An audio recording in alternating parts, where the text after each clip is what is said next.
This is Sam Long. I'm John Nugent. And I am Ron Peters. Welcome to the After Class Podcast. Because the best conversations happen After class. Thanks for joining us on another episode of the After Class Podcast. We're glad to have you along.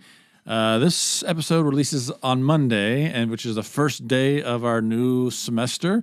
So we'll be back in the classroom, except for John. Thanks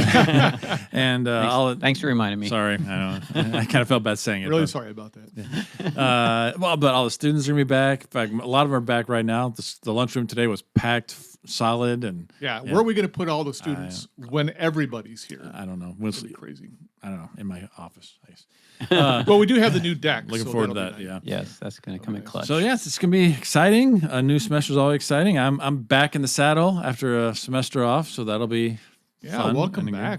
Thank you so much. Happy so to be here. Was your sabbatical everything you hoped it would be? And more. It was great. I enjoyed it. So our question to start this episode is, what are you looking forward to, or what's going on this semester that could be exciting or whatever? I was told I have to start. As I said, back in the classroom, which will be great. I always enjoy the freshman classes, which are like they're wide-eyed and bushy-tailed and so forth. Yeah. But I don't know if it's a spoiler or not. I'm looking forward to. I'm doing one of the presentations at the Restoration Appreciation Week. Oh, I did not. So I'm kind of looking forward to that and writing that and working on that more. So that's one thing that's happening. That's exciting. That is exciting. I don't know if I was Sam supposed to say and Heather that. Gorman are our two speakers. Oh, Heather's coming. Fantastic. Yeah, I think Jamie's already put material out there. Possibly.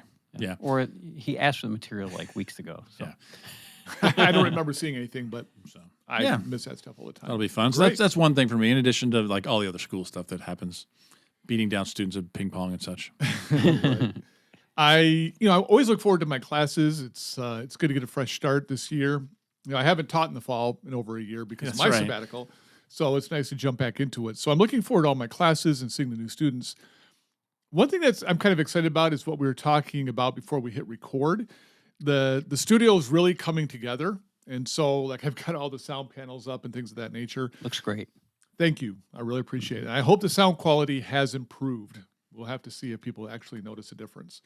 Less reflection off the walls, but I'm still looking at more equipment. I kind of want to keep tricking out the studio, and so I'm actually kind of excited about that. I've been doing some research on some additional equipment here to improve the experience of recording. So, that's something I'm hoping for. I just hope I can find a line item in the budget that I can draw upon. We'll see. So that's kind of exciting for me, the podcast studio. Yep.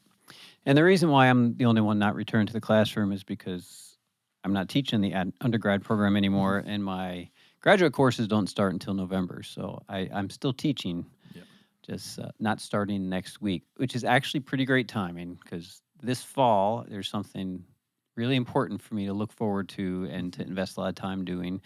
And that is spending time with my second grandson. Woohoo! Exciting. So, my daughter Sierra and her husband Christian are now the proud parents, mostly Sierra's work, of Josiah David John Baker. So we're really excited. And I just got to meet the baby for the first time yesterday after being gone. I was out of town when the baby was born. I hate it when that happens. Crazy. So someone else had to deliver? 3 weeks early.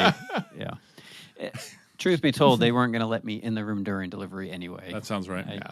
My wife is there, and one of my daughters, who's a doula, is also in there. So there's no room for Grandpa in the room. It's true. So I was not present for any of my grandchildren's delivery. My wife was in there, but they didn't want me in there. And I was okay with that. I could wait until the baby's out and cleaned up and all that. Exactly. Yeah, I'm good with that. So I'm looking forward to some serious grandpa time. Yeah, sure. Absolutely, rightly so. And I know now that there's competition. Shepard, my first grandson, he'll need a lot of attention, and he's at a super fun age to give attention to and play and do stuff with. So, I'm looking forward to those kinds of things going on, and I'm really excited about the faculty team we have this year. We've kind of brought in Marley Parks full-time as our psychology counseling professor.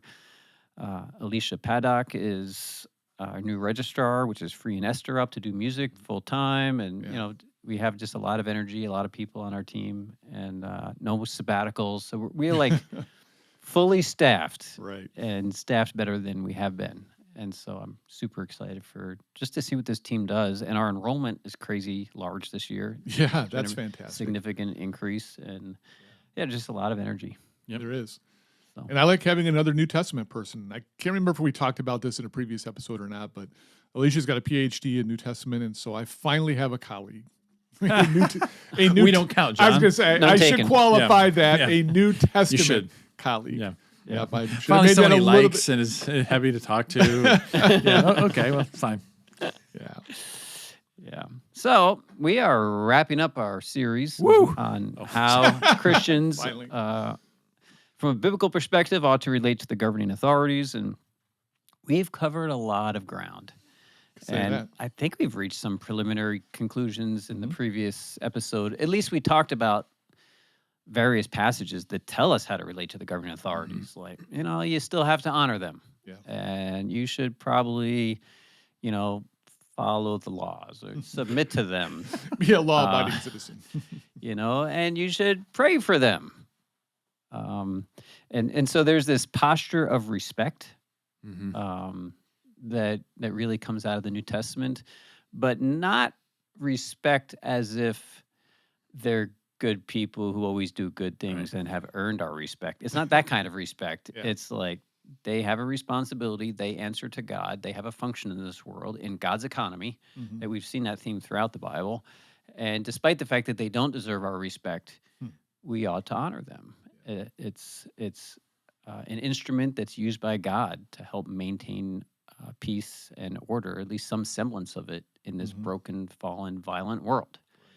And Christians shouldn't be getting in the way of that. But so there are two words that kind of describe the overall posture of the Bible. It's respectful and disentangled. There's so many verses that we saw about they are them and not us. They've got their mission and we've got ours. Their kingdoms are different in nature and function from our kingdom that we represent. And, there's just not a whole lot of, there's no instruction about you need to get involved in them and wield their power to accomplish good things for God's kingdom. Yeah. There's just nothing like that, especially in the New Testament. No notion that they are a tool out there that Christians need to get their hands on and then use for the sake of God's kingdom. And so this week we're going to talk about some questions that you have raised. We kind of You, the audience, not you, me, and Ron. that's important to clarify. And, How are you?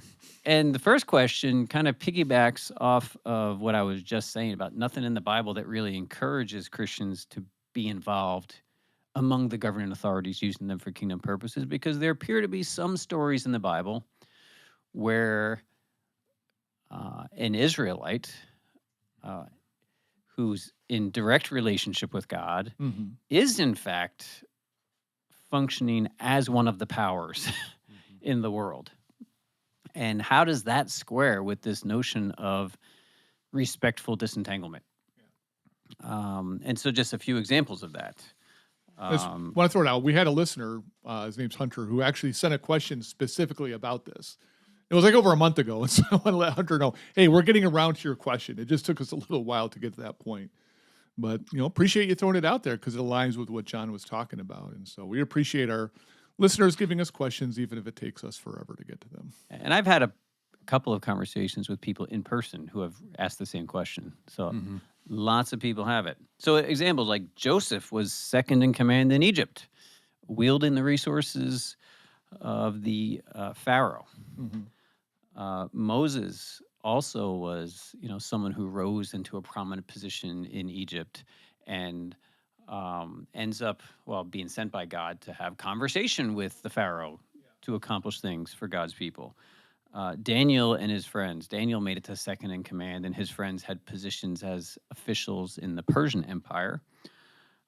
Ezra and Nehemiah, especially Nehemiah, really. I mean, Ezra was a priest who was sent back to do priestly things, but Nehemiah was a governor who worked for the Persians and governed over the region of Judea. or Yehud probably at the time. And Esther, of course, is Queen of Persia. And so we have Right. several biblical characters who are present in the highest places of government, and does not the mere volume of those, I don't know, 6, but All 6 of them. but still, don't they stand out as kind of precedent for God's people getting involved among the authorities, which would then, authorize us to do the same? Who wants to Is that start? a question? Statement. How do we deal with those instances, and do they square with the vision that we've kind of cast? Yeah, I can. There's lots to respond to that. I would start with they're descriptive, not prescriptive. Like, yes, these things happened, and God used them in certain ways.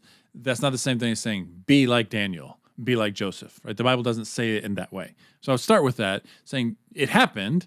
That doesn't mean it's idealized for all believers in all of time.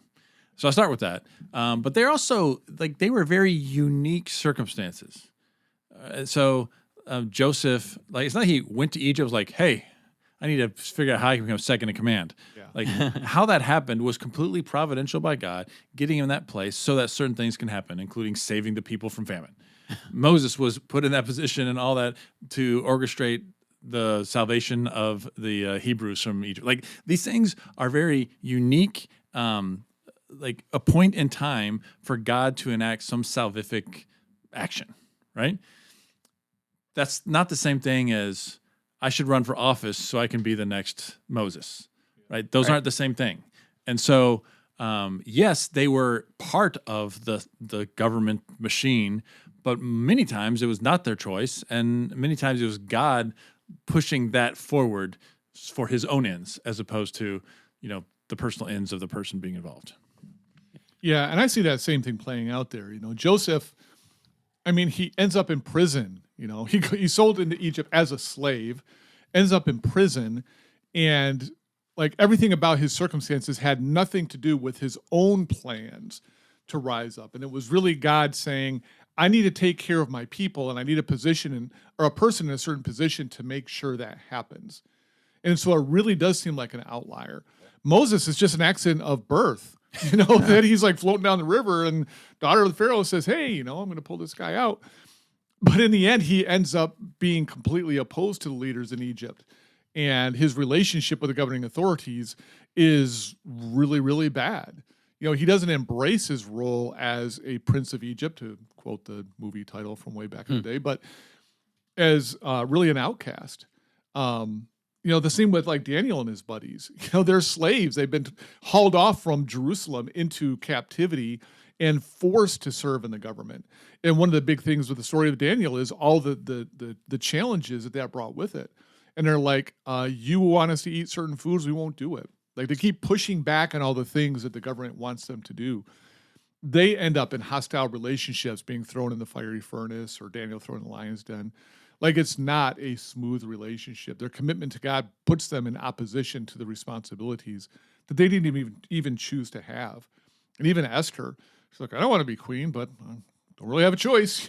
That's kind of forced into it. So none of these stand out as a story that I think we should look at and go, wow, they had such a good time of it. In each of these stories, these people end up in really bad situations. Like Esther's facing death at one point. And so, yeah, these are not happy stories of people having great relationships with the governing authorities.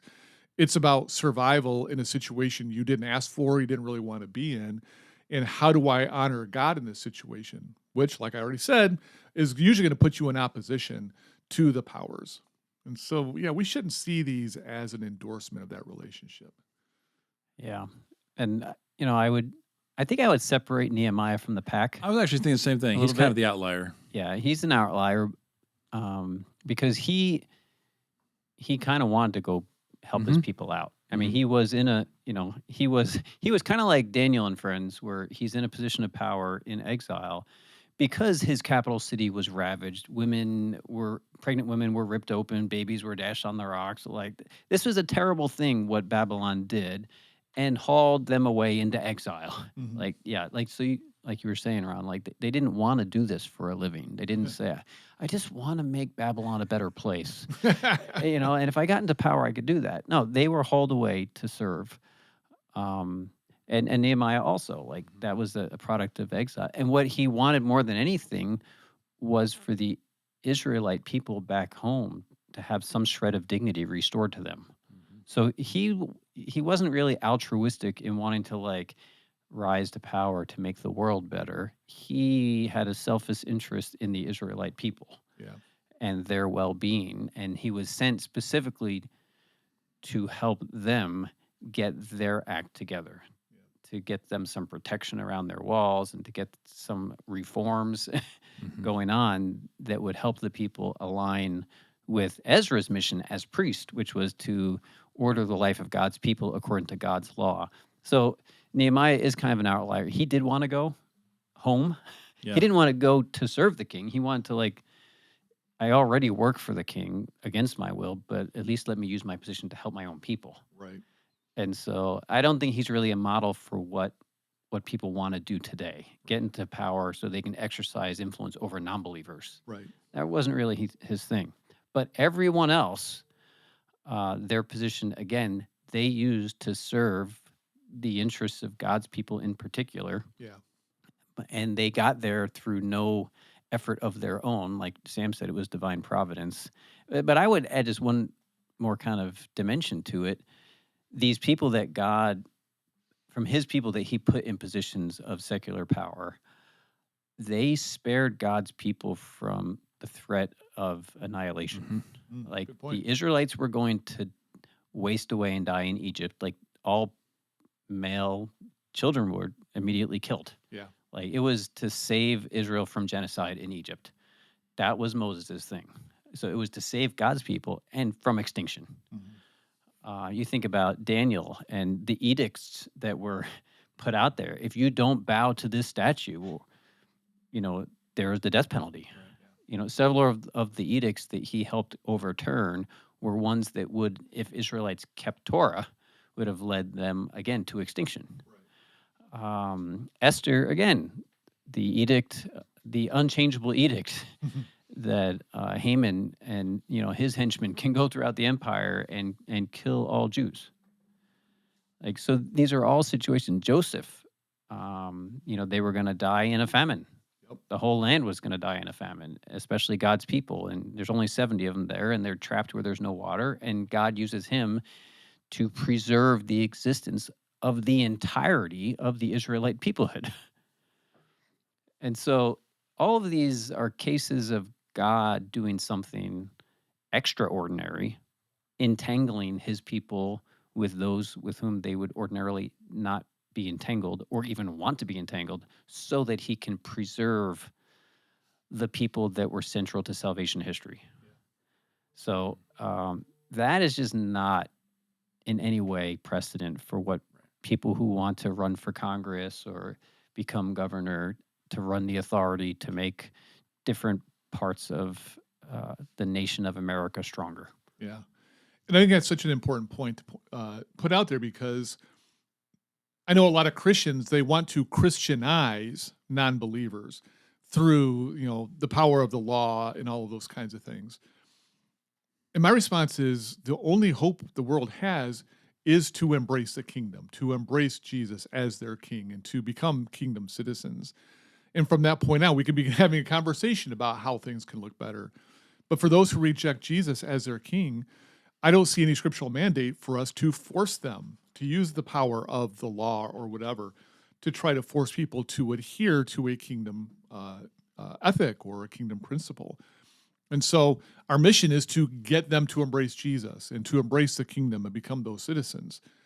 And so, yeah, sometimes we can help the kingdom by having conversations with those who are outside the kingdom, like Nehemiah was trying to do. But it's not to make the world look like the kingdom apart from the lordship of Jesus. And that's just such an important point to keep in mind. We got to invite them to be a part of the kingdom. They got to embrace Jesus. And until then, they're the world. Yeah. All right. I think we solved that one. Solved it. Yeah. Well- And you'll be surprised how many times people think that this is the basis for Christian involvement in secular government today. It's just could not be more dissimilar. I mean, that, carries over into the New Testament. Jesus, he just wanted nothing to do with them. And his only relationship with the governing authorities was hostility and ultimately death. And so I think that really does illustrate what our expectation can be. It's like the world has a lot to lose by embracing a kingdom worldview. They have a lot to lose, and they are going to respond with hostility to anybody who tries to undermine their power, their authority, their acquisition of wealth, all those kinds of things.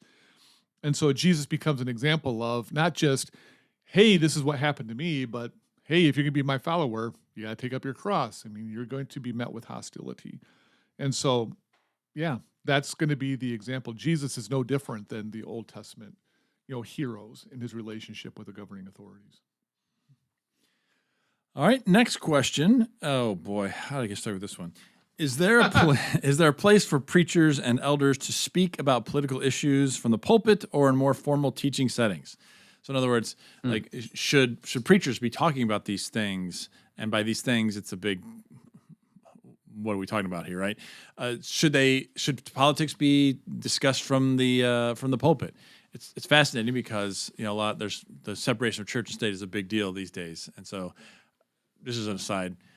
I noticed in previous election cycles, one side was vilified for preaching politics, and now the other side is very much embracing going to churches and saying, and so the question is there a place for that in the church, in Christian communities, or should that not be embraced?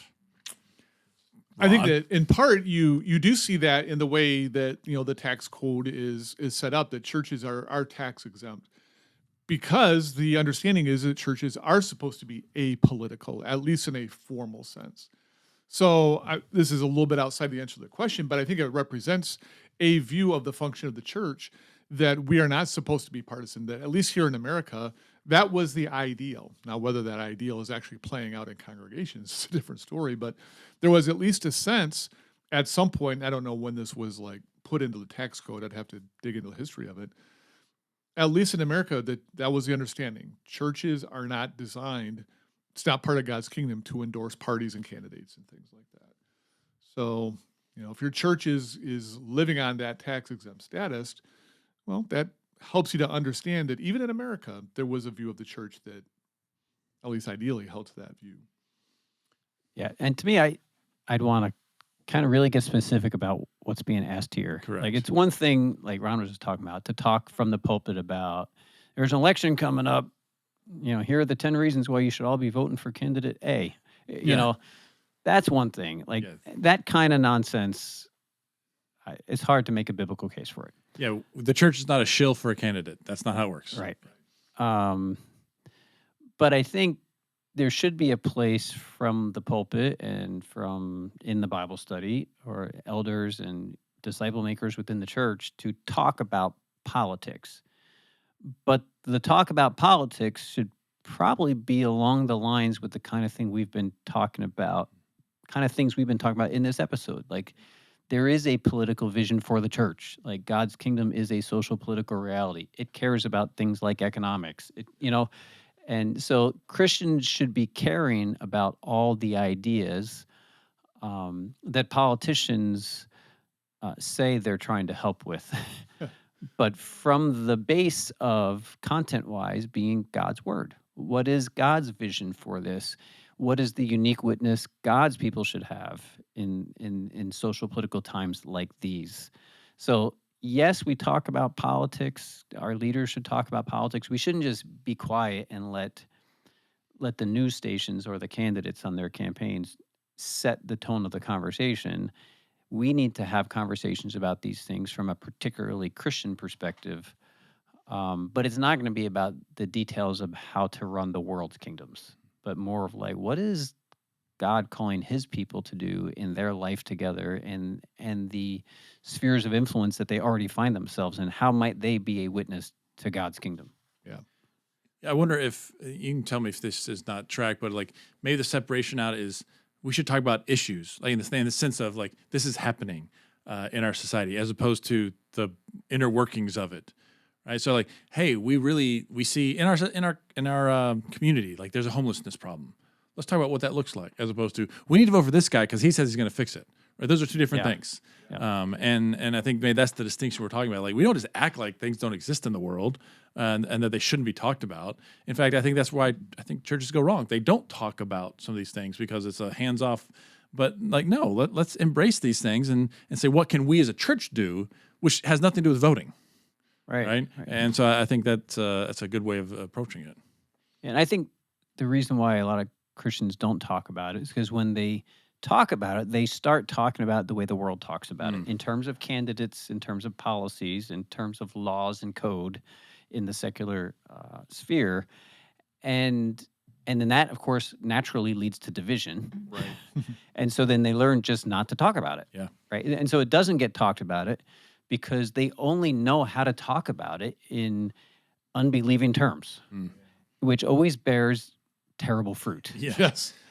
And so I think part of the antidote is we need to be conscious to talk about it in distinctly Christian terms, in specifically Christian kingdom terms, so that people can talk about the things that they do care about, because it does impact their lives and the lives of people they care about, without getting sucked into the jargon and the categories of the wider society. And so to not talk about it at all is dangerous. Yes. Because it just means the world's going to set the terms of the discussion, and Christians are going to talk about it passionately, not with each other, but with others on the world's terms. Yeah, I would challenge all you teachers and preachers out there to, if you're going to talk about politics, talk about the respectful disentanglement. Like, that's what should be preached and talked about. And we don't do that. Instead, we just kind of, it's a hands-off everything. Like, yeah, people are going to do what they want to do. They'll vote for who they want to vote for. I'm not going to endorse a candidate. But you're endorsing, like you said, a view that's worldly because you're not pushing against it and saying, no, we are exiles. Like, you can't hammer that home enough. And so it's just kind of like, yeah, well, if you want to vote, vote. Like, no, let's have a real discussion about politics rather than a kind of a mealy mouth. So I think both sides are wrong. Like, coming out strongly for a candidate or just like, well, whatever people want to do is We don't fine. talk about these things. Yeah. And both are not okay. Right, because we're not apolitical. We're very political. It's just a kingdom politics, which is radically different. And so when people want to have those conversations, it opens up the opportunity to say, well, what does it look like in the kingdom? And so you can have a conversation that says we embrace politics, but the world has just messed it up and it's so sinful and so contrary to God's will. How do we say we're a political people but don't do it like the world? And so that creates a very positive atmosphere to examine what Scripture says and to say, yep, we're going to offer the world that alternative that no candidate, no party, no group is going to offer them. Yeah, and people do they need great instruction on what are the role of the powers in God's plan. Like, what is God's view of the powers and principalities? And like, teach about God and the powers, and too much it's the powers. We get to which one of the powers or the policies or the candidates most reflects our Christian beliefs, and then we assume we know God's view. And it's actually quite different. When you study God and the powers, you know that God doesn't necessarily back the king or candidate who has policies that most resemble Torah. God's use of the powers sometimes means, and Jeremiah had to teach this to the people, Habakkuk had to learn a lesson the hard way, that the person God wants to be in authority right now among world powers is not the person that any of the Jewish people would have chosen. It's just in God's macro plan, they're the right person for the right time. And yes, they're disobedient. Yes, they're arrogant. And yes, God's judgment is upon them, and he will be the one to execute that judgment. Yeah. And so you need to talk about God and politics so you can get to the point of God's the only one who knows his view of the current political situation. Right. We don't. And we don't have in the Bible or anywhere else the tools to discern where God stands in any given election. We just really don't know. We are ignorant. And the best information available to us that would lead us to a logical conclusion led Habakkuk to the wrong conclusion. Yeah. Led almost all the prophets in Israel in Jeremiah's day to the wrong conclusion. And so, but if we're not talking about politics and the government authorities in relation to faith, you never get to the nuanced teaching that one of the most profound things Christians know is that nobody knows whom God has thrown his divine weight behind. Someone has to be talking about it to get that bit of information out there, because a lot of people function without it. Correct. Fantastic. Next question. It kind of comes out of that. Should Christians endorse or condemn leaders and presidents? And so, that's a really good question. Like, how do we interact, respond? On the one hand, at a general level, we can say these kinds of behaviors are outside of the kingdom. This is not what Christians do. And so the actions or inactions of political leaders can serve as a launching point to say, yeah, this is not what God's kingdom looks like. Sure, that can come out of that. But as we've said all along, we had to be careful. Some of what they're doing is just outside our purview. It's like, well, they're the world. Why are we shocked? Why are we amazed that the world does these things? I think Peter asked that question in 1 Peter. We're not shocked by it. And so there's going to be a part of it's like, well, that's what the world does. And sometimes it spills over on us because their decisions have, far-reaching impacts that affect our daily lives. So again, as Christian communities, you're going to have conversations. It's like, well, they made this decision, and now as a community, this is how it's going to affect us. So this is not a yes or no answer, because it's not like, well, no, we never do, or oh, yes, we always do. But I think it's going to be context specific, and we have to keep coming back to the fact that we are the people of God, and those who reject Jesus are not. And so all we can really do with them is try to invite them into the kingdom. And until they do, they're going to do worldly things in worldly ways. This is tough because you're right. It's the same question and the same stance. You don't hold people outside of the covenant to the covenant. Right. They haven't embraced it. They haven't accepted it. They're not living according to it. The same thing for political leaders. They may or may not, we don't know, be part of the Christian community or have faith in Jesus. Like that, they may say it. I don't know. That's a whole other issue. But the reality is, you can't hold them accountable to something that they may not have accepted. However, we do read where the government, the system is in place for a certain goal, right? To keep the peace, to do those sorts of things for the flourishing of the people. And when that's not happening, the question is it our job to call that out? The prophets had no problem doing it. They would call out nations for overextending their calling and committing atrocities. And so if to one another. Pardon? To one another. They talk bad about Babylon to fellow Israelites. Correct. Yeah. Yeah, they didn't talk Not to the Babylon. Babylonians. Correct. That's talking smack to the Babylonians. That's fair. And so, but that's an important difference. Yeah, and that's like maybe that's part of the model is when a government is not doing what they're quote supposed to do, then we as a Christian community can say, hey, they're not doing it. So maybe we have to step and do it ourselves. So if they are committing atrocities, we're going to avoid that. We're going to try to push back against that, whatever it might look like, as opposed to going to the Supreme Court justice's lawn and picketing. Like that's not what we're called to do.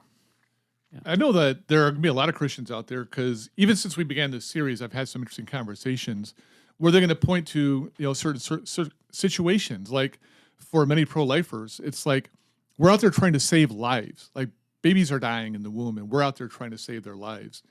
Or extreme examples of when you have thousands of Jews being marched into concentration camps and being executed systematically. Should we sit back and not do anything, or should we just pray and trust God to take care of it? And the people I've talked to are legitimately wrestling with it. Like, I get what you're saying. I understand what you're calling us to. But when I see babies dying or a certain segment of the population literally being exterminated, how can I sit by and do nothing? And that's a very understandable impulse that they're having. And so that's where I think it does get complicated, because it's like, I'm not saying do nothing. That is certainly not what we're advocating. The question is, what is the right thing to do when you find yourself in those situations? And it's highly unlikely that we're going to see any segment of the population being marched off into a concentration camp or something like that. Although, who knows? Anything could happen. I'm sure there's a lot of Germans who said this could never happen in our country and all of a sudden found themselves living in a country where it did. But even like a good friend of mine, he brought this up. As we look back, what do we celebrate? Do we celebrate the people who marched into battle and gave their lives to stop this horrific thing from happening? it just raises some very interesting questions that I think that we do have to provide answers for. And so, yeah, like I said, I've had conversations with people, and they're raising some really good points that I think that sort of dovetail into the question that's being asked here. Yeah, and this does dovetail into the Hitler question. I mean, that's another version of this question. Like, shouldn't we have done something to stop Hitler or whatever? And the reality is, there were a lot of different Christian responses to what was going on in Nazi Germany. Yeah. And, someone like Karl Barth, famous German theologian, Swiss theologian, spoke and wrote in German, but he was instrumental in reforming the church and calling together the confessing church who actually confess Jesus as Lord in all aspects of life, as opposed to the state church, the German church that was pretty much underneath the lordship of Hitler. Yeah. And trying to negotiate dual lordship. Right. And so they were doing something. They were radically separating from the governing authority that was evil, right? And that meant there were some in-house words of Christians to other Christians who were, actively serving the Third Reich, right? And so that took some bravery and a lot of Christians. I mean, they had to go underground because they would be killed for taking that position.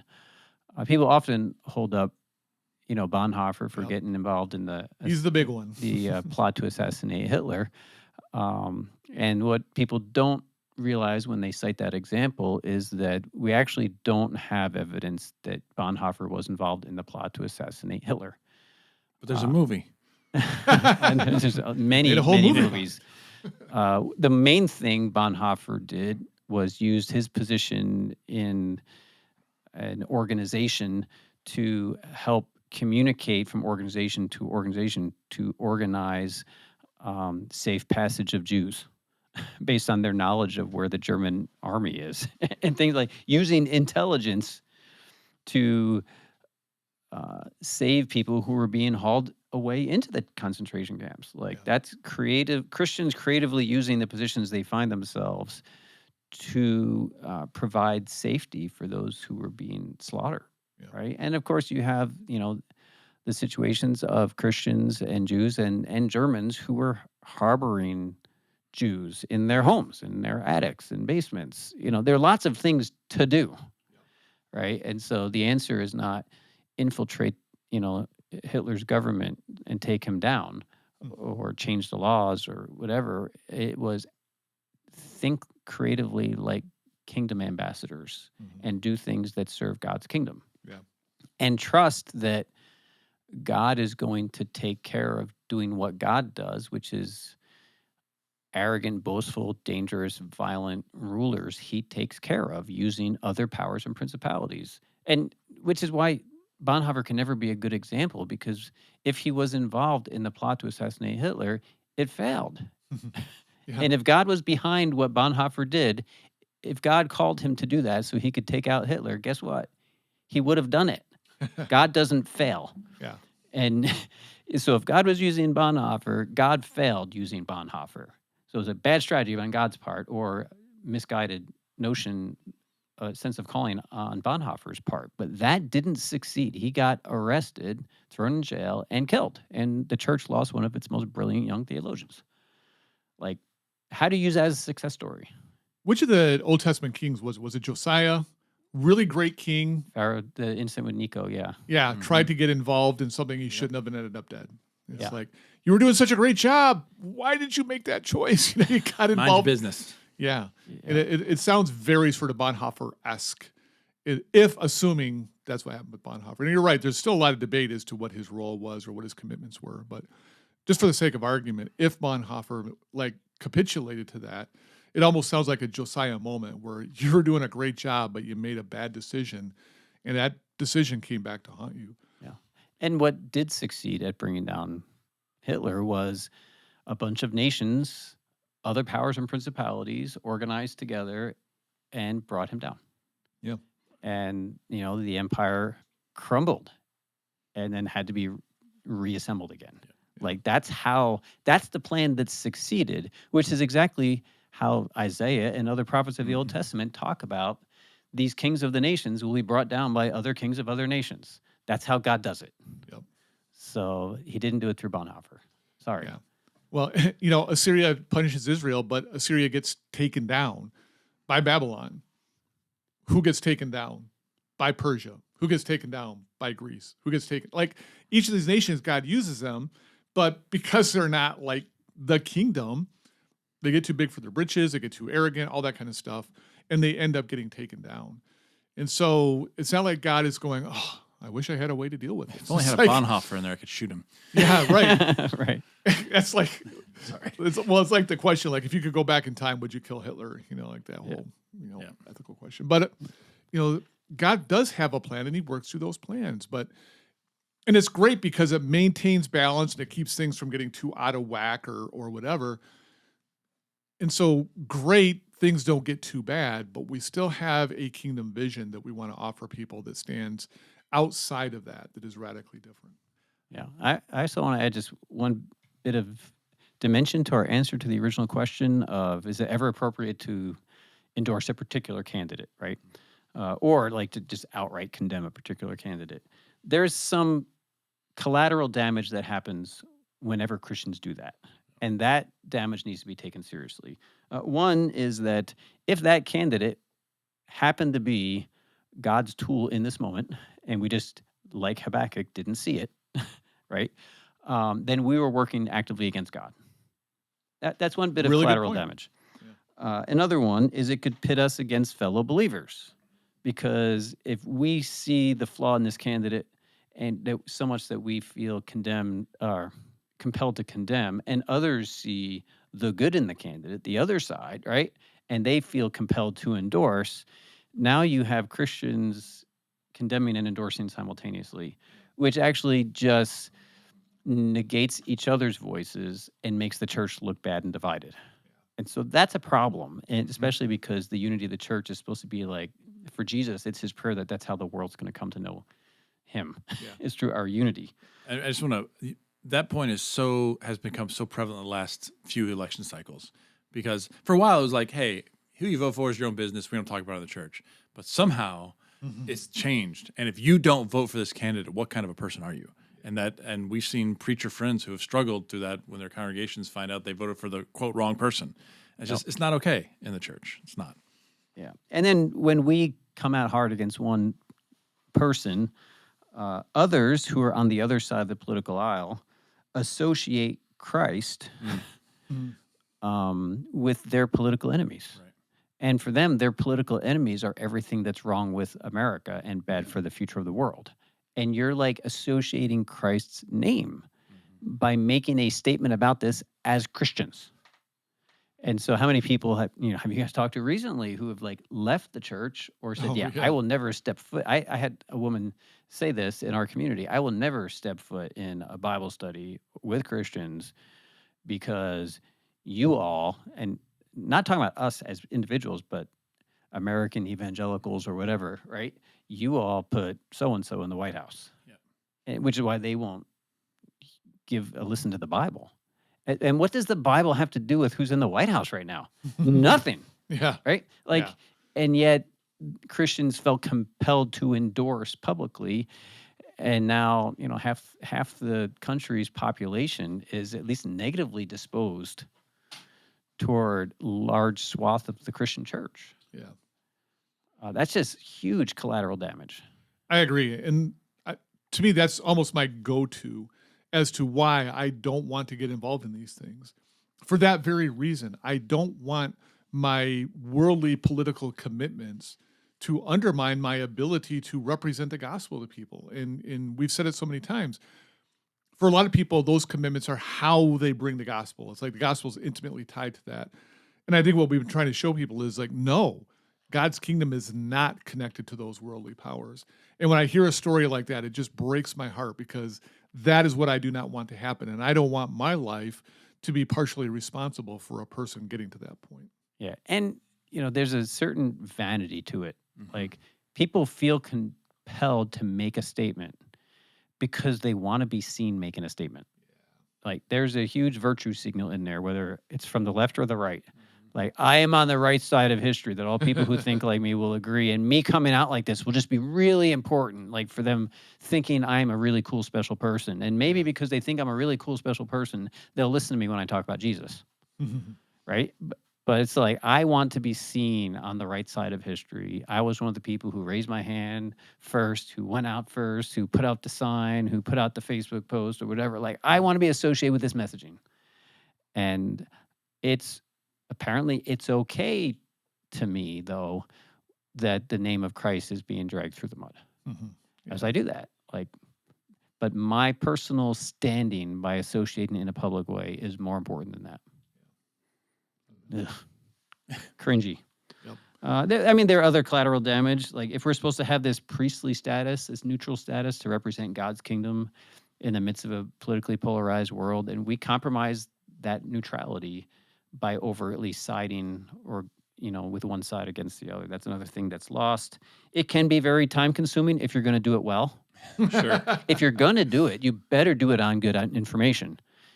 And if you're to have good information, you have to invest a lot of time to wade through all the garbage, Right. to figure out what the truth is. And even then. Right.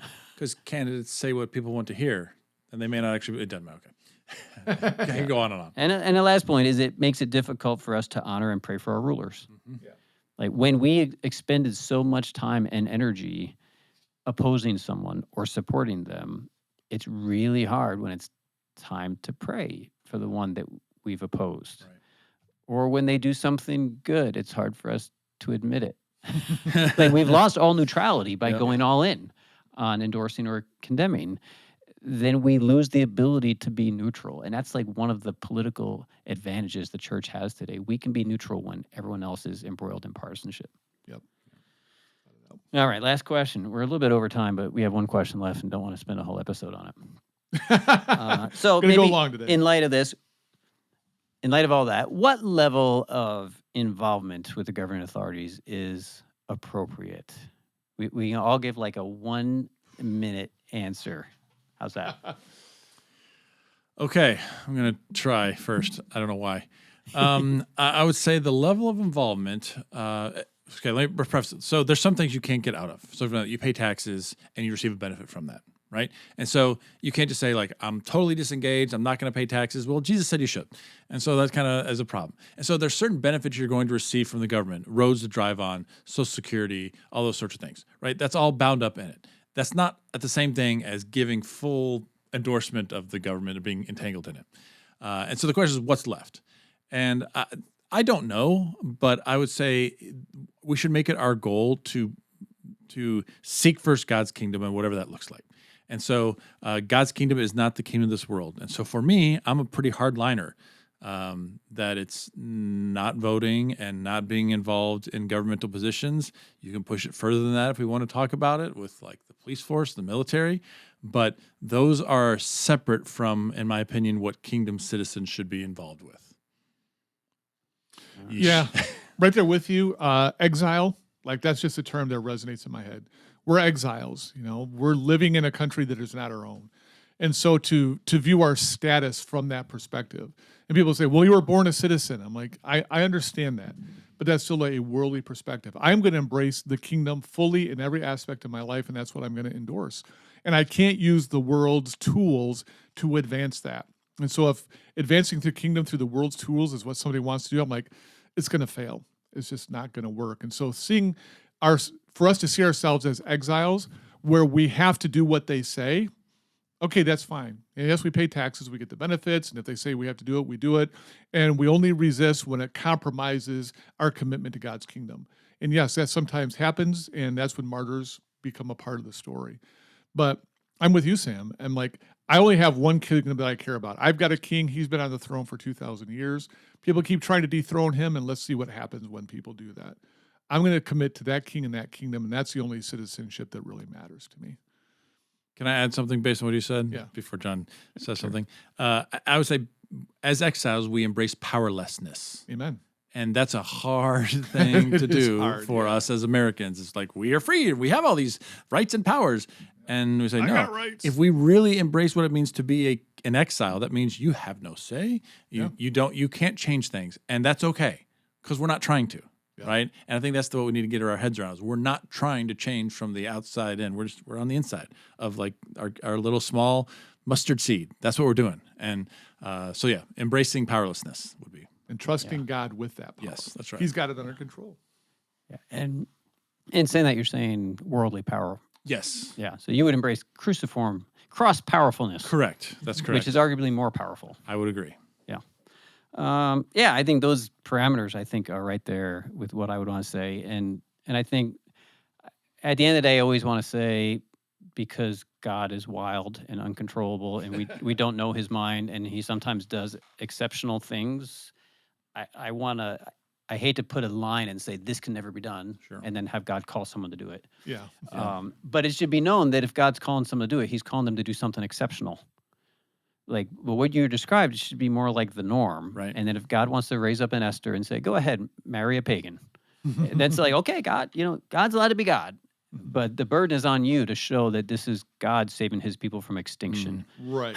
Yes, that's right. And not you wanting to vaingloriously be on the right side of history by joining this cause that somehow you associate with the future of world history. Yeah. There's just too much collateral damage. And I think, the question is often like, well, how far can I go before I like cross the line that God would be mad? I think it should, instead of asking how far into politics I can go, which is like wanting to go, it's like, a teenage boy wanting to know, how far can I go with a girl on a date? Right. Yeah, right, exactly. Before I, how far into evil can I get? And, I think viewing it from the other direction, why we spent, 4 or 5 episodes walking through the kingdom of God is like this, and the kingdom of the world is like that. That contrast, that list of contrasts is there for a really important reason. How much would God call you to compromise the values of his kingdom for a temporary cause that's going to be overturned in 4 years? Yeah. Yeah. By the other majority. Yeah. By next election's majority. Like thinking about like how much of like our commitment to God's kingdom and its values has to be so strong that it just feels like I'm moving away from my core. Yeah. What would it take for God to move you away from the core he gave you? Yep. And I don't know, framing it like that might be a little bit more approaching it from a biblical perspective. So now how close can I get to the line? But how far away from that line should I be? Yeah. How much into the kingdom of God should I be? And still pursue this other thing, which is one of its rivals. Yeah. Not a happy conclusion for a lot of people. That's right. It's a lot to think about, hopefully. But it's definitely pushing back against years and years of an approach, American Christian approach to politics. So hopefully it's been edifying and challenging. And if you have more questions, we're happy to entertain them on the Facebooks and such. One last thing before we break, I mentioned this to John earlier. Something we haven't brought up in a long, long time is having people give us a review. I was checking our reviews. We've got them out there, but they're not coming in. Really, really strong. If you're listening to this and you got a benefit out of it, if you like us or whatever, please give us a review, whatever platform you're using to listen to us. Those reviews help us out because it, influences all the, the mathematics going in there and everything. And the more reviews we get, the more we're boosted up there so that people can find us when they're looking for this kind of a podcast. So, and if you think other Christians need a more biblical approach to politics, this is one of the ways you can help get that out there is put an endorsement out there. Yeah. So, please give us a review. At least give us some stars, but a written review is even better. So, might be asking that a few times just to remind everybody. But, well, thanks for joining us in this episode and series of the After Class podcast. After Class because the best conversations happen after class.